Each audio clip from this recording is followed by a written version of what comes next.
prayer. ನೀವು ಪ್ರಾರ್ಥನೆಯನ್ನು ಪ್ರಾರಂಭ ಮಾಡುವಾಗ Let that prayer be a prayer of repentance. ಆ ಪ್ರಾರಂಭದ ಪ್ರಾರ್ಥನೆ ಒಂದು ಮಾನಸಾಂತರದ ಪ್ರಾರ್ಥನೆಯಾಗಿರಲಿ. Let that prayer be a prayer of praise. The prayer brings the power of God. He sings certain hymns, some spiritual hymns, and sing unto the Lord.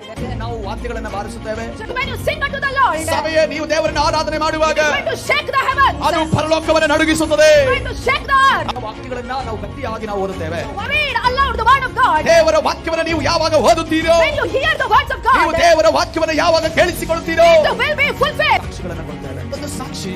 Friends, another testament offering to the Lord. He is the word of God. ದೇವರ ವಾಕ್ಯ ಅಂದ್ರೆ ಏನು? Word is God. ವಾಕ್ಯವೇ ದೇವರಾಗಿದ್ದಾನೆ. God is word. ದೇವರೇ ವಾಕ್ಯವಾಗಿದ್ದಾನೆ. ಯಾವಾಗ ಆ ಕತ್ತಿಯಿಂದ ದೇವರ ವಾಕ್ಯವನ್ನು ಕೇಳಿಸಿಕೊಳ್ಳುತ್ತೀರೋ, You are receiving the sword in your hand, the light of Jesus. ದೇವರ ಒಂದು ಶಕ್ತಿ, ದೇವರ ಒಂದು ಬೆಳಕು ನಿಮಗೆ ಬೇಕೆನ್ನುವುದಾದರೆ You cannot sleep. ನೀವು ಮಲಗಬಾರದು. You have to be awake. ನೀವು ಎಚ್ಚರವಿರಬೇಕು.